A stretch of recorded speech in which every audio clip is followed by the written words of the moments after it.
Ms. Legalista here, aka Attorney Sheila. We are going to be talking about these fake Facebook accounts. Thank you for joining me here on the live, or if you're checking this out as a video later, here we are. Facebook, more fake accounts, and they have now released their Q3 adversarial report. I had never heard of such a thing, but apparently they released this report that talks about threats to Facebook, and they do a deep dive into it. And if you've been following my account for a while, then you know I like to go directly to the source. You know, I can sit here and talk about things, or I can actually bring up the documents so that you can see it for yourself. Well, here's the reason why this is so important. Most of us are probably familiar with those Facebook accounts where somebody hacked your account or somebody just created another account like yours or your mom's. That tended to happen not to me, but to my mom. People would be like, Sheila, I think Miss Ann has some fake accounts out there. You need to check on what's going on with your mom's account. I think the strategy was to clone accounts that did not necessarily have a high number of followers and that did not necessarily have a lot of posts and a lot of engagement.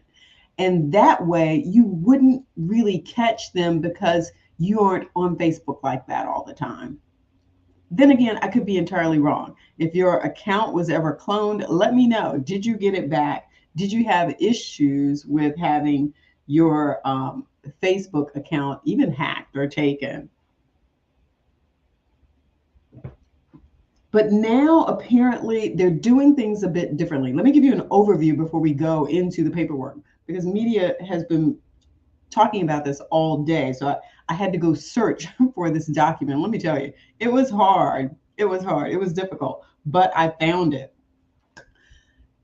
What the media is reporting primarily has to do with China. They're saying, okay, it was almost like 4,700, 4,800 fake accounts that could be attributed to someone in China who had set these things up, and that they weren't necessarily cloning accounts like they were doing before, but they were creating these accounts to make them look like they were American accounts. And then they were sharing posts from X or Twitter, whatever name you want to call it now.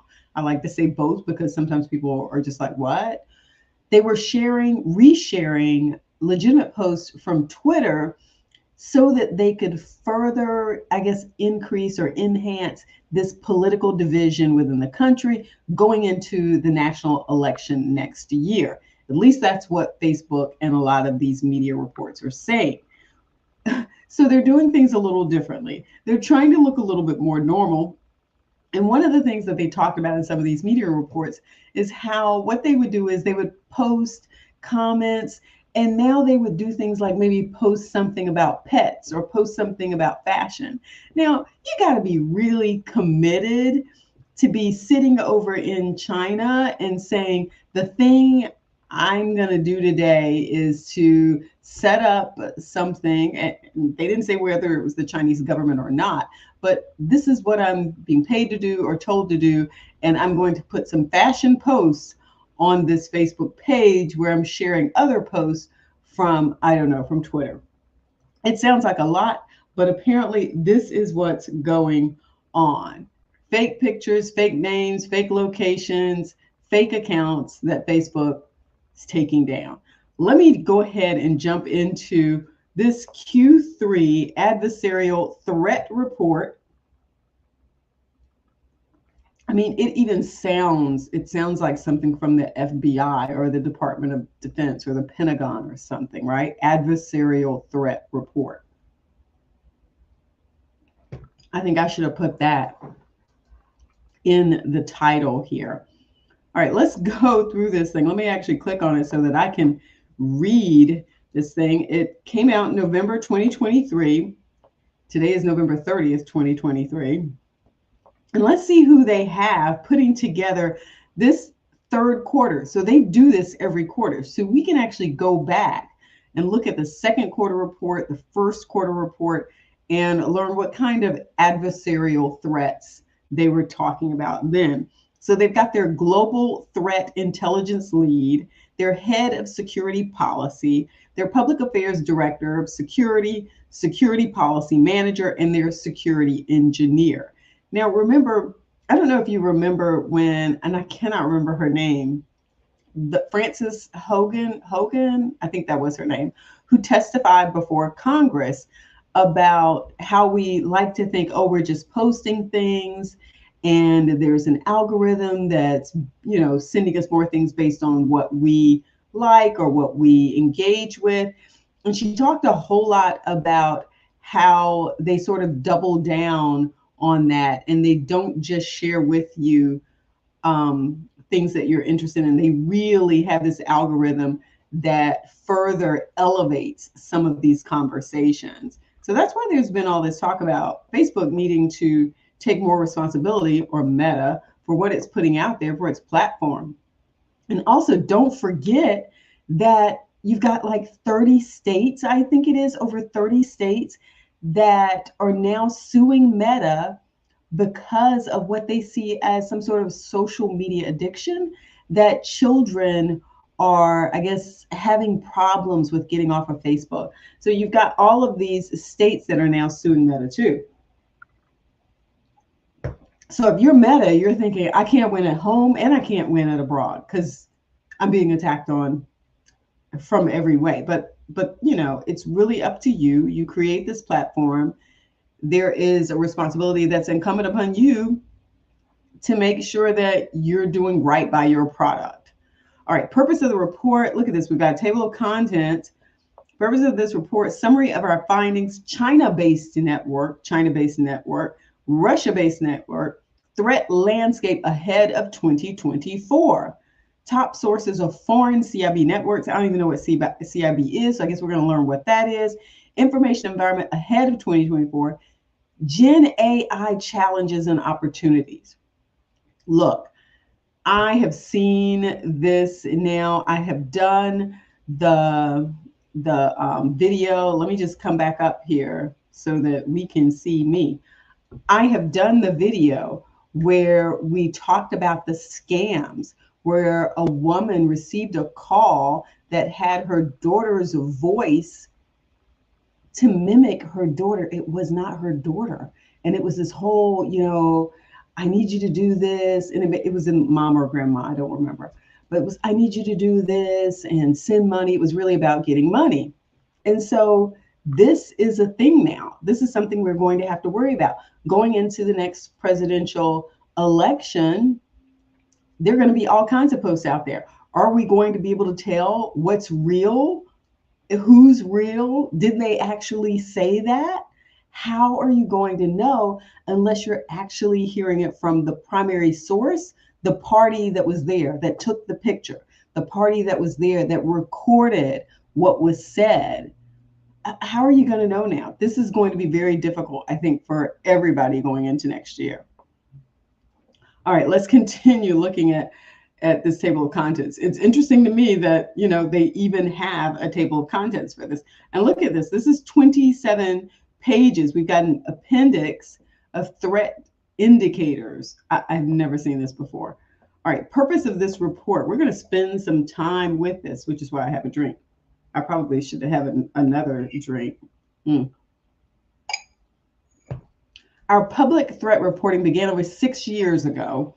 Okay, I didn't know that. When we first shared our findings about coordinated inauthentic behavior. Now we know what CIB stands for.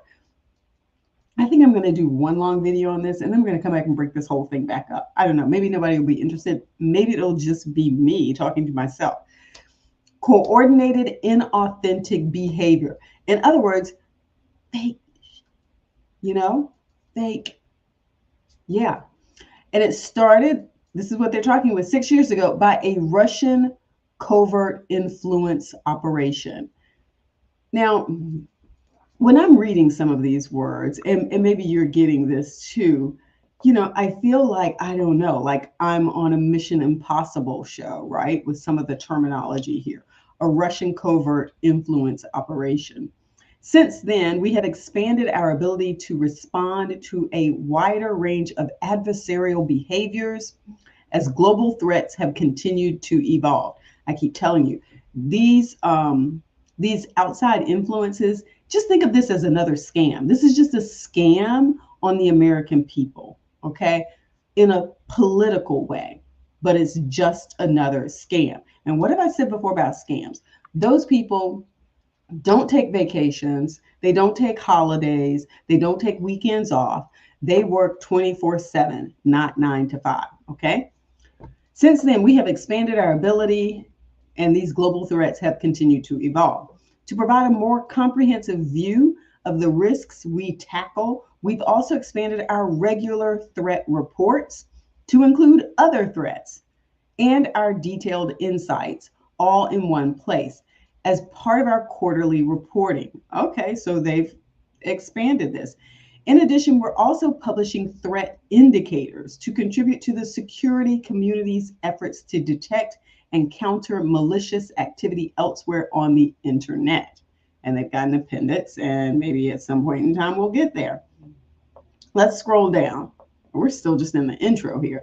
We expect the makeup of these reports to continue to evolve in response to the changes we see in the threat environment and as we expand to cover new areas of our trust and safety work.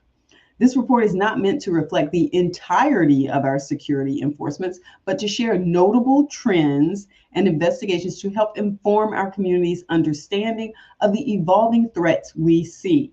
We welcome ideas from our peers to help make these reports more informative. So here's what I take away from this piece. I don't know if you take this away from this piece, but here's what I take away from this piece. We aren't going to tell you everything. Okay, I can imagine that there's some backdoor meetings that are going on with maybe the FBI, CIA, Department of Defense. And in those conversations, they have said, here are the things that are okay to release to the public and the media and everybody else in the world. And here are the things that we need you to hold close to your chest, because that information we can possibly use to track down who these other parties are that are engaging in this. That's just me. That's sort of my takeaway from that particular sentence there, where they actually say this report is not meant, is my highlighter on? That's always an issue, right? Let's pick a color. I should have that as something people can tell me to do. Sheila, what is the best color to pick?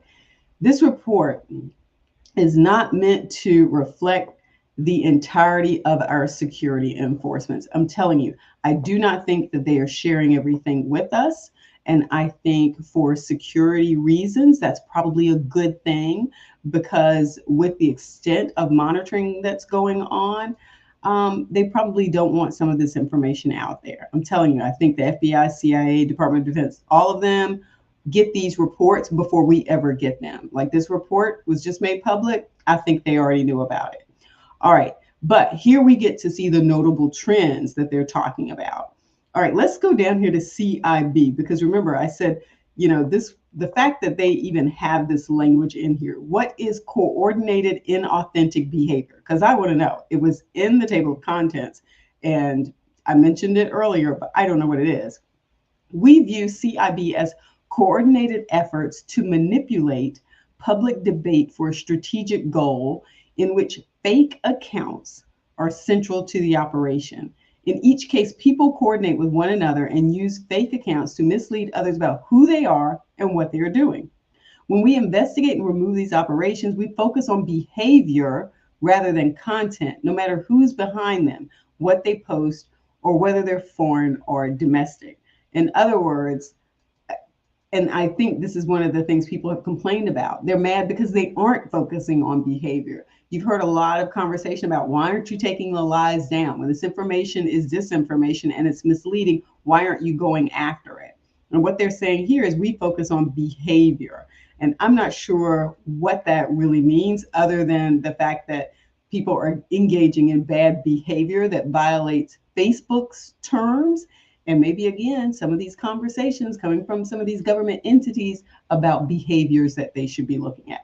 I'm telling you, I really think that some of these conversations are going on behind the scenes and that the public has no real idea or understanding of the actual threats that are involved here. All right, continuous CIB enforcement. That's just me. I could be entirely wrong. Continuous CIB enforcement. We monitor for efforts to come back by networks we previously removed. Okay, well, that's nice to know. You shut them down and that you didn't just forget about them. You said, well, wait, let's make sure that they don't pop back up. Using both automated and manual detection, we continuously remove accounts and pages connected to networks we took down in the past. See Section 4 for specific examples of our work to counter recidivism attempts. This is like a whole career. I bet you never thought of this as a career, but there are people out there who this is what they do as a career now. So if you're looking for a job, I'd say this might be one that's not going to go anywhere anytime soon. I think this is probably a secure job that you can count on. All right, let's see. John the Professional said, if it were up to me and the health of the nation, Facebook and X would be shut down during the final 6 months of 2024 presidential election. Too much toxicity and lies. And like I just said, they said they were looking at behavior. They are not looking at content. So that definitely says a lot about what's going to be out there and what we're going to be looking at. All right, so here's the summary of their findings. In our Q3 adversarial threat report, we're sharing findings about 3 separate covert influence operations that violated our policy against CIB. 2 of them originated in China. That's the one I keep hearing a whole lot about in the news today, and 1 in Russia.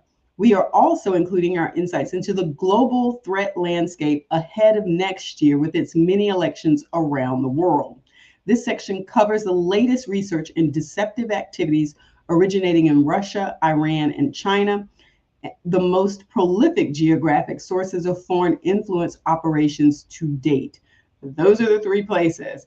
And are you surprised at all? Are you surprised to hear that those are the top 3?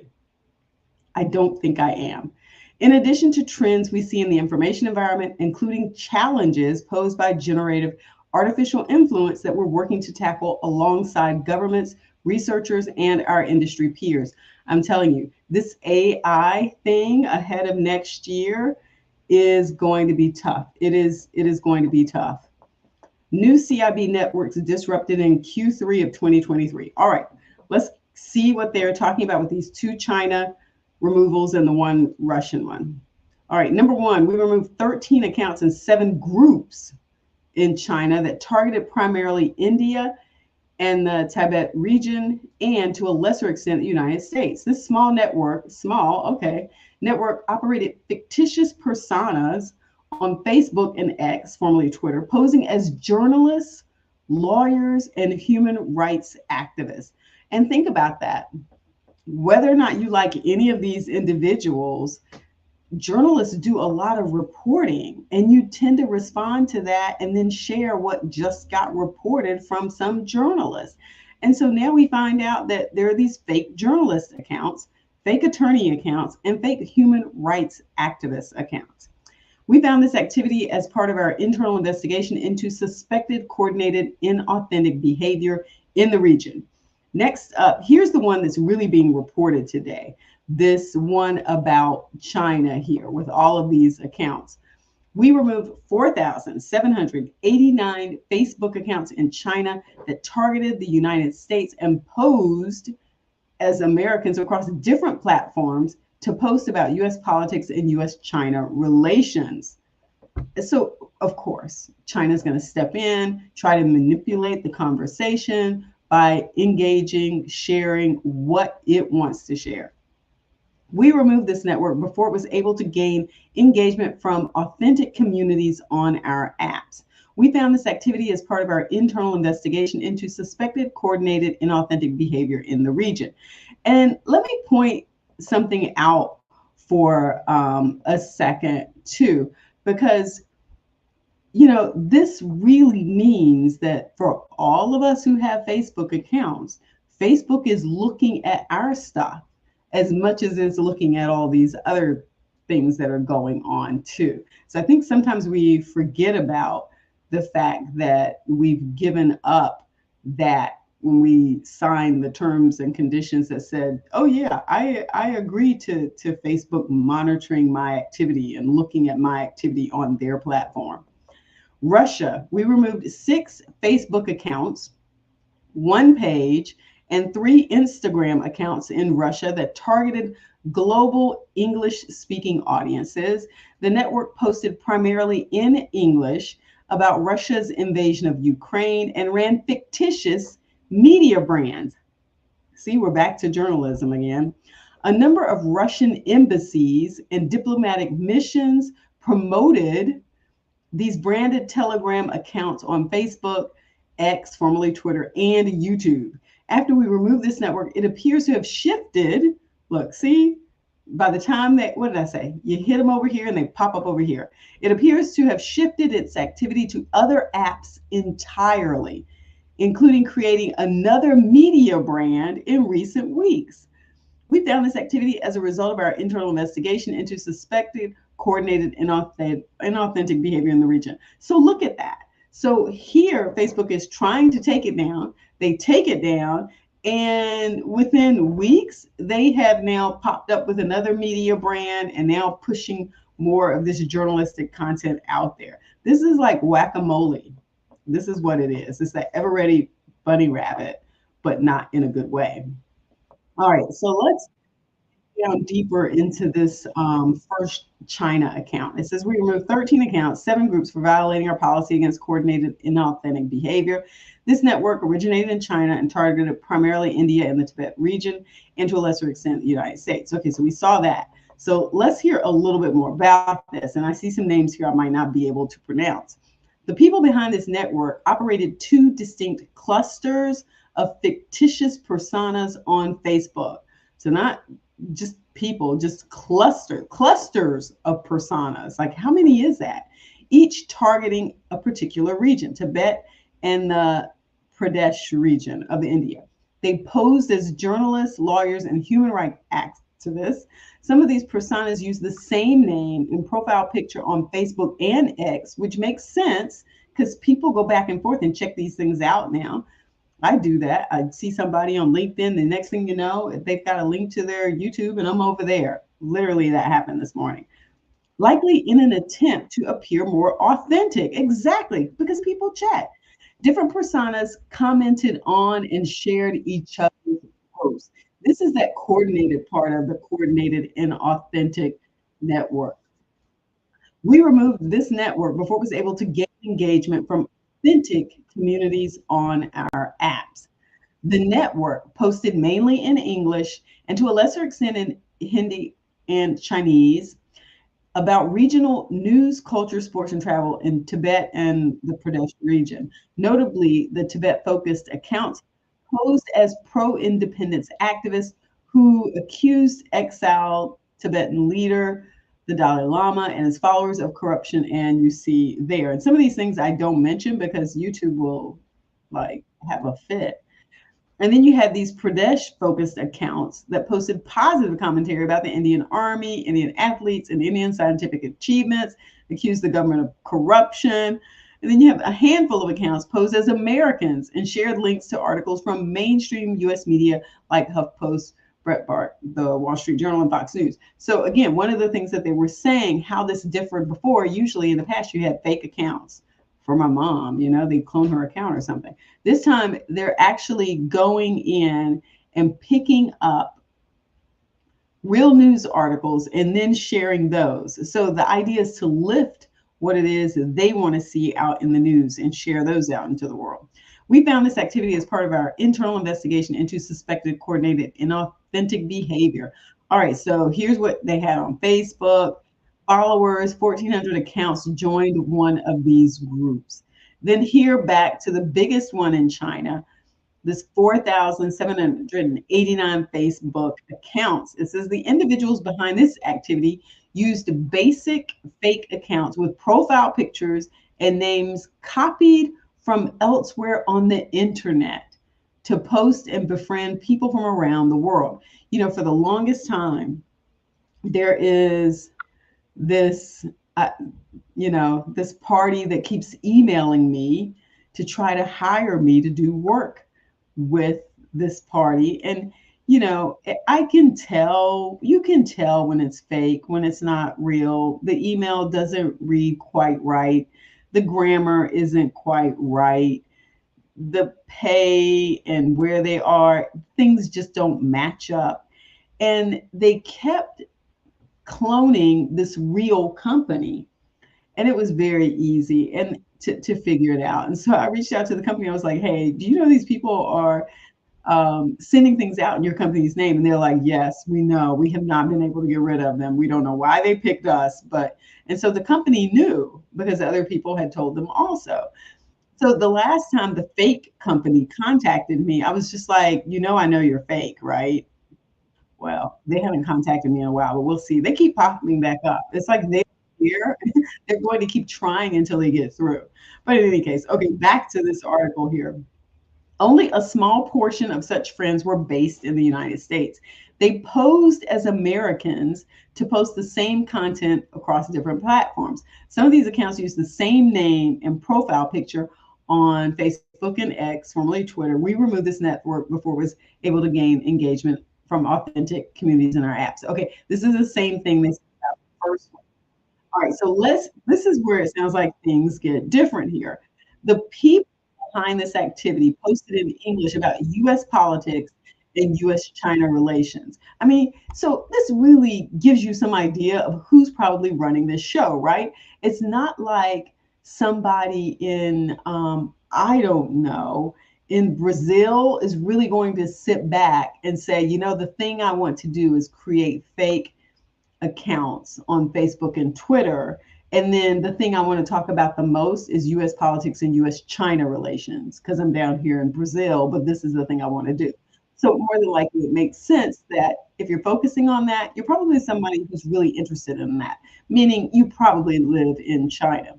The same accounts would criticize both sides of the US political spectrum. And I think this is something that they've been talking about in the media today, too. It says here, by using what appears to be copy pasted partisan content from people on X. Notably, some posts included X specific language, such as retweet or at. I mean, they went that far, suggesting that this operation had copied and pasted content from X to Facebook without editing it. In some instances, they retweeted posts by X owners. They also posted links to news articles from mainstream US media and reshared Facebook posts by real people, likely in an attempt to appear more authentic. Some of the reshared content was political, while other covered topics like gaming, history, fashion models, and pets. See, you look more authentic when you start talking about your golden retriever or your cocker spaniel or something. And certainly you look more authentic if you're talking about what some model is wearing, I guess, or gaming. Unusually, in mid 2023, a small portion of this network changed names and profile pictures from posing as Americans to posing as being based in India when they suddenly began liking and commenting on posts by the other China or origin network focused on India and Tibet, described earlier in this report. I don't even understand why they would do that. We found this activity as part of our internal investigation into suspected coordinated inauthentic behavior in the region. So that's interesting. Why switch over? Then we had the Russian account. It says we removed 6 Facebook accounts, 1 page and 3 Instagram accounts. After we took strong enforcement steps against Russian state-controlled media at the start of the Russian war against Ukraine, including demoting their posts and providing labels to users so they know the source of information globally, the individuals behind this latest CIB activity attempted to create 2 seemingly independent grassroots media projects across multiple internet platforms, included Telegram, X, Facebook, TikTok, and YouTube. So think about that. They are really trying to look like regular people that have accounts on multiple platforms. I'm going to have the same name, the same face, and then I'm going to post it on each one. And then I'm going to share that content on each one. On our platform, we observed 2 phases of this activity. First, they created 2 separate pages posing as independent news entities. They were quickly disabled by our automated systems aimed at detecting fake accounts. Next, the individuals behind these pages attempted to recreate pages for the same brands using other fake or duplicate accounts. Overall, likely in an attempt to build an audience.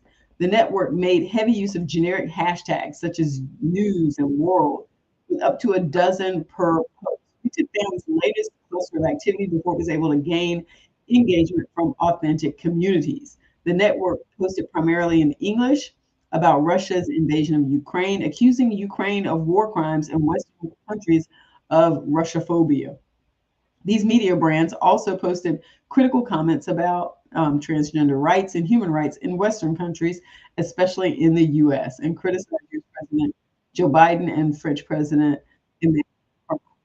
They also praised Russia's activities in West Africa.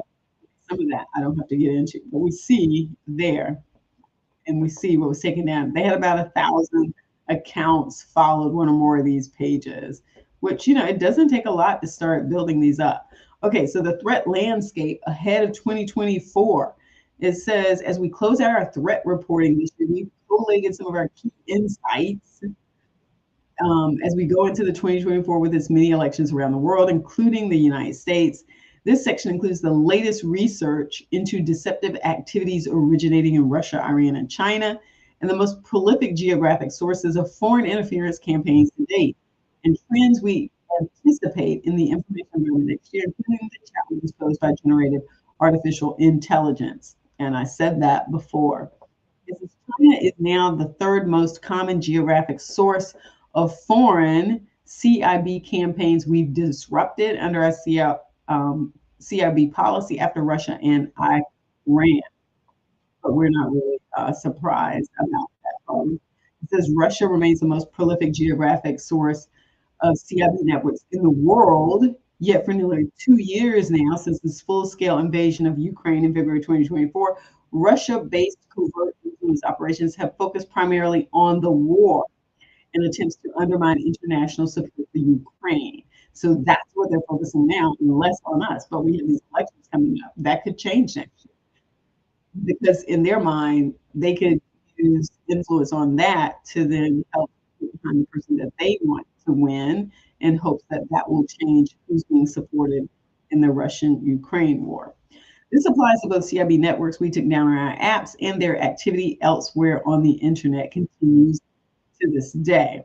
And then they say, we recently found a new cluster of websites outside of our platforms linked to an extremely persistent operation known as Doppelganger. These sites focus directly on US and European politics. The US focused sites have names like Election Watch, Lies of Wall Street, Spicy Conspiracy, Truthgate, and 50 States of Lie. I think I have to do a whole another video on here are the US sites that are not real. And here are the names: Election Watch, Lies of Wall Street, Spicy Conspiracy, I love that one, Truthgate, and 50 States of Lie. Their latest web content appears to have been copy-pasted from mainstream US news outlets and altered to question US democracy and promote conspiratorial themes. Soon after the Hamas terrorist attack in Israel, we saw these websites begin posting about the crisis in the Middle East as a proof of American decline. At least one website claimed Ukraine supplied Hamas with weapons. Other websites in the same cluster focus on politics, migration, and border security. You guys, that's a lot to put into this. Look at this. We've updated our full list of threat indicators linked to Doppelganger with these in our latest domains, in addition to sharing them on GitHub. I mean, I definitely feel like I need to look at this full list. Then we have Iran as the second most frequent country of origin with CIB networks we've taken down. It says, while we have seen fewer novel Iranian origin operations recently, we continue to detect and enforce against attempts by previous CIB networks to reestablish operations. What I say, whack-a-mole, you put one down and it pops back up somewhere else. Our work against Iranian foreign interference campaigns since 2017 has also enabled us to keep refining our understanding of their tactics and attribution. For example, as part of our continuous enforcement against attempts to come back to come back by networks we previously removed. We recently took down a set of accounts and pages that targeted audiences in Afghanistan and were linked to a CIB network we disabled in October 2020, like 3 years ago. It's linked to something from 3 years ago that they took down. With that, we've now been able to link both the latest activity and originally unattributed operation to the Iranian state broadcaster, IRIB. Okay. After also last quarter, we disabled a handful of unattributed Instagram accounts from Iran under our inauthentic behavior policy that posed as conservative news outlet in the United States. This brand appears to be active on Telegram, YouTube, Gab, Getter, and Truth Social. This cross-platform activity includes copy-pasting of content from authentic conservative voices on both sides of the Atlantic. Unusually for the operations we have seen from Iran, this one occasionally posts criticism of Iran and its regional allies on other platforms, amidst far more numerous criticism of the United States government. Well, that is interesting too, and that may be a way to try to appear a little bit more authentic. And then again, they get here into China. And let's go down to this one here. It says, the larger of the two operations we included in this Q3 threat report focus on domestic politics in the United States. These fake accounts on Facebook, copy-pasted posts from American politicians on both sides of the aisle on X, formerly Twitter, including former House Speaker Nancy Pelosi, Governors Gretchen Whitmer and Kristi Noem, the war room of Governor Ron DeSantis, Senators Mark Kelly and Marsha Blackburn, and Representatives Sylvia Garcia, Terry Sewell, Matt Gaetz, and Jim Jordan. It's unclear whether this approach was designed to amplify partisan tensions, build audience among these politicians' supporters, or to make the fake accounts sharing authentic content appear more genuine. Like, we don't know. Okay, so now let's look at what's original and what's fake. This is really interesting that they included this in here so we can actually take a look at some of this that's going on. Original. Through negotiations, we stopped far-right extremists from gutting healthcare benefits for residents, and we see that there. And here, it's the same thing, and they removed who it was, and on both of these, yeah. So you can see those are the accounts that they said were fake, and they literally had the same pretty much original content. And then you see some more down there and whose accounts they were actually copying there. You see more here. Wow. All right, the original is there. And then you see the info on the fake accounts here. You just, I tell you, unless you know that they're for real, you just wouldn't know, right? And look at this one. This one, like, even copied the whole picture. I mean, did they forget to take it down? I'm confused here. It still has her name on the bottom of it and then fake account at the top. So I guess they're just sharing it to some extent. Tweets, copying the tweets. Information environment ahead of 2024. Here's some key threats. So they've got those highlighted there. They say hijacking authentic partisan narratives. Y'all, this thing goes on and on. Decentralizing to withstand disruptions. Look at all this. I can't even keep up with this. This report is very detailed. It goes on and on. Information sharing, narrative focus between perception hacking. Oh, that's a new term.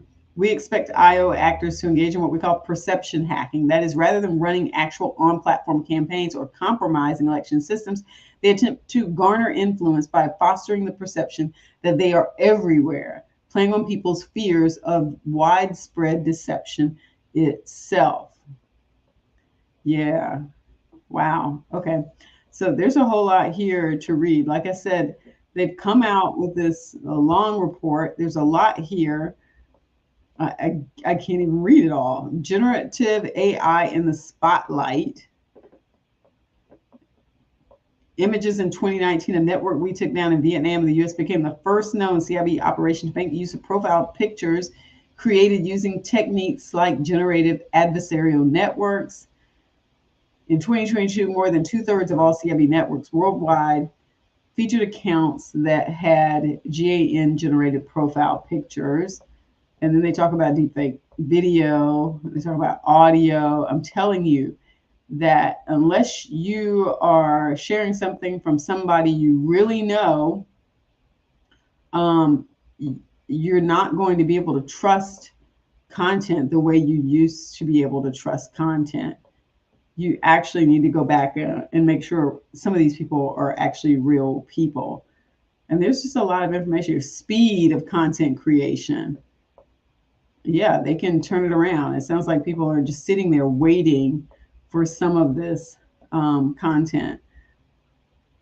But I'm going to try to put a link.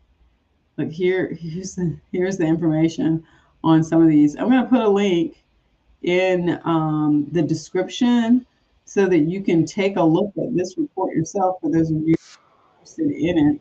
It's a really long report. It has a lot of information in here. Here are the doppelganger brands and spoofed domains. And they said they have another list you can click on there. Some of these that aren't, let me see if there are any I've seen or ever clicked on. I doubt it. I doubt it. I doubt it. Yeah, I don't see any that I've ever clicked on, but you never know. You never know. So that's sort of a lot. Let's see. I suspect, let's see, snooze kicker. I suspect that let me get rid of that. I suspect that there are going to be a numerous amount of fake accounts because within many advertisements on social media, they show you how you can utilize AI for artificial content means. That is going to be the bane of AI's connection to society. The fact its efficacy, not necessarily any self-awareness or intentions of malevolence towards humans. And everybody now can access it. I mean, people are just becoming more familiar with it. And it's interesting because right now people are to claim it. You know, I see people who are doing the high school yearbook AI photos, and then they have the pictures of themselves and they're sharing that. And it's easy to see how all of that can be misused. And before you know it, it's AI. I don't know if you've heard that. I want to say it was in New Jersey. It was a school where they took, I know it was one woman in particular because she was on TV talking about it, she and her mom, and she was talking about it. And they took her picture and they used it to make content of a personal, intimate nature. It was AI generated, but it was associated with her picture. And they used it and then they shared it around school. And she wasn't the only one. But imagine that you're 15, 16 years old and this is happening to you. So there are a lot of ways that AI is using the development of pictures and audio that people need to be a little bit more concerned about. And I may do a video about that. I had not talked about that a lot because I talked primarily about AI audio being used in scams. But now, you know, this opportunity to be able to use AI in terms of video, in terms of pictures, and it's not even you. It's something that's computer generated. So there you have it. There's sort of this long update about this that came out today about these fake accounts and the concern that Facebook has going into the presidential elections in the US here in 2024 and then those elections around the world. I think there's a lot of concern about the fact that they are going to have to stay on top of it. And they even said it in their report. It's recidivism too. They're knocking one media brand down and another media brand pops up. It's sharing content. It's talking about certain political topics. It, to some extent, is trying to make sure that it's very much appearing as authentic by posting on multiple platforms and setting accounts on multiple platforms and creating a network here and then trying to have followers. So this is a total thing out there. And we now know who some of the major countries are that are involved in this. Russia China and Russia, and I, you know, hopefully that brings you up to speed. That was a really long video. But yeah, hopefully that brings you up to speed. What's going on with these fake accounts? All right, don't forget to like the video, subscribe to the channel, and peace.